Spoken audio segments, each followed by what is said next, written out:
فاسألوا أهل الذكر إن كنتم لا تعلمون۔ علماء و عوام میں حائل خلیج دور کرنے کی ایک منفرد کاوش۔ بسم اللہ الرحمن الرحیم۔ لجنۃ العلماء للافتاء فتویٰ نمبر 727 25 مئی 2022۔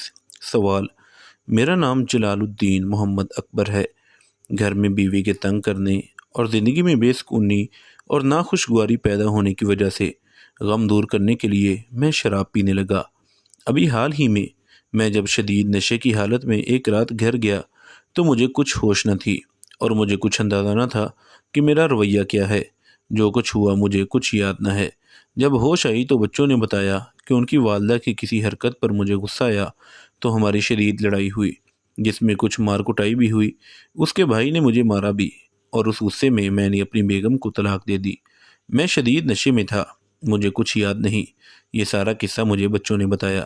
میری بیوی بھی صلح چاہتی ہے، لیکن اسے کسی نے فتویٰ دیا ہے کہ اس کی طلاق ہو چکی ہے۔ لیکن میرے علم میں ہے کہ قرآن و سنت کے مطابق شدید نشے کی حالت میں طلاق نہیں ہوتی۔ اب مجھے خاندان والوں کے لیے تحریری فتوے کی ضرورت ہے تاکہ میں اپنا گھر بچا سکوں۔ مہربانی رہنمائی فرمائیں، جزاکم اللہ خیرہ۔ جواب: الحمدللہ وحدہ والصلاة والسلام علی من لا نبی بعدہ۔ یہ ایک معاشرتی المیہ ہے کہ لوگ گھریلو حالات سے تنگ آ کر غلط راستے پر چل پڑتے ہیں۔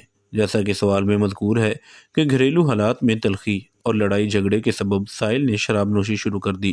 حالانکہ یہ لڑائی جھگڑے کا کوئی حل نہیں تھا، کیونکہ شراب تو الٹا عداوت و نفرت بڑھانے کا ذریعہ ہے۔ جیسا کہ اللہ تعالیٰ کا ارشاد ہے کہ شیطان شراب اور جوئے کے ذریعے تمہارے درمیان عداوت و نفرت کو پروان چڑھانا چاہتا ہے۔ سورۃ المائدہ آیت نمبر 91۔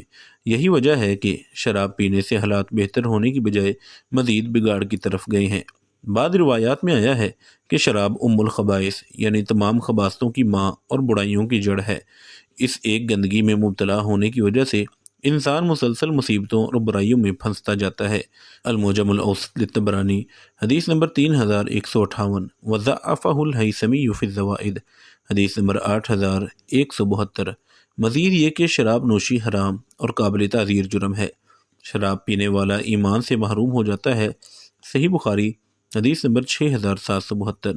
بلکہ شریعت میں شراب پینے پلانے والے، اس کو تیار کرنے والے، اس کو سپلائی کرنے والے تمام لوگوں کو ملعون و مردود قرار دیا گیا ہے۔ سنن ترمذی حدیث نمبر 1295۔ اس لیے ہم سائل سے گزارش کرتے ہیں کہ اس کبیرہ گناہ سے توبہ استغفار کرتے ہوئے اس لت سے جان چھڑانے کے لیے فوری عملی اقدام کریں، ورنہ یہ آئندہ پھر ازدواجی زندگی کے لیے بھی خطرہ ہے اور بچوں کی تربیت کے حوالے سے بھی بہت نقصان دہ ہے۔ شراب پینے اور نشہ کرنے والے انسان کی مختلف حالتیں ہوتی ہیں۔ بعض دفعہ وہ اپنے تصرفات و افعال سے واقف ہوتا ہے اور اس کا عقل و شعور موجود ہوتا ہے، لیکن بعض دفعہ نشہ اس قدر حاوی ہو جاتا ہے کہ وہ عقل و شعور سے عاری اور حواس کھو بیٹھتا ہے۔ اگر شرابی انسان واقعتاً ہوش و حواس کھو بیٹھے، جیسا کہ صورت مسولہ میں بتایا گیا ہے، تو ایسے انسان کی دی گئی طلاق واقع نہیں ہوتی۔ قرآن کریم میں ہے یا ایھا الذین آمنوا لا تقربوا الصلاۃ وانتم سکارى حتی تعلموا ما تقولون۔ سورۃ النساء آیت نمبر 43۔ نشے کی حالت میں نماز کے قریب نہ جاؤ یہاں تک کہ تمہیں اپنا کہا سمجھ آنا شروع ہو جائے۔ اس آیت سے اہل علم نے استدلال کیا ہے کہ نشے کی حالت میں انسان کو خود اپنے کہے کا بھی علم نہیں ہوتا، لہذا اس کی طرف سے ادا کردہ عبادات و معاملات قابل قبول نہیں ہوتے۔ نبی کریم صلی اللہ علیہ وسلم کا فرمان ذی شان ہے لا طلاق فی اغلاق۔ سنن نبی داؤد حدیث نمبر 2193۔ جب انسان کے ہوش و حواس قائم نہ ہو تو طلاق نہیں ہوتی۔ صحابہ کرام میں سے خلیفہ راشد عثمان بن عفان رضی اللہ عنہ اور عبداللہ بن عباس رضی اللہ عنہ بھی صراحت کے ساتھ فتوے موجود ہیں کہ نشے، جنون وغیرہ کی حالت میں طلاق نہیں ہوتی۔ صحیح بخاری جلد نمبر 7 صفحہ نمبر 42۔ لہذا اگر واقعی حالات ایسے ہی تھے جیسا کہ سوال میں منظر کشی کی گئی ہے تو یہ نشے کی وجہ سے سائل کے ہوش و حواس قائم نہیں تھے، تو اس کو یہ علم و شعور ہی نہیں تھا کہ وہ کیا کہہ رہا ہے، تو پھر طلاق واقع نہیں ہوئی۔ سائل اپنا گھر بسا سکتا ہے۔ اللہ تعالیٰ دونوں میاں بیوی کو ہدایت اور سلوک و اتفاق سے رہنے کی توفیق دے اور گھر میں سکینت و رحمت نازل فرمائے۔ اور ہر قسم کی موذی امراض، عادات، بیماریوں، پریشانیوں سے جان چھڑائے۔ وآخر دعوانا ان الحمد للہ رب العالمین۔ مفتیان کرام فضیلت الشیخ ابو محمد عبدالستار حماد حفظہ اللہ، فضیلت الشیخ جوید اقبال سیالکوٹی حفظہ اللہ، فضیلت الشیخ عبدالحلیم بلال حفظہ اللہ، فضیلت الدکتور عبدالرحمن یوسف مدنی حفظہ اللہ، فضیلت الشیخ سید مجتبیٰ سعیدی حفظہ اللہ، فضیلت الشیخ ابو عدنان محمد منیر قمر حفظہ اللہ، فضیلت الشیخ حافظ عبدالرؤوف صندوق حفظہ اللہ، فضیلت الشیخ ابو محمد ادریس سری حفظہ اللہ۔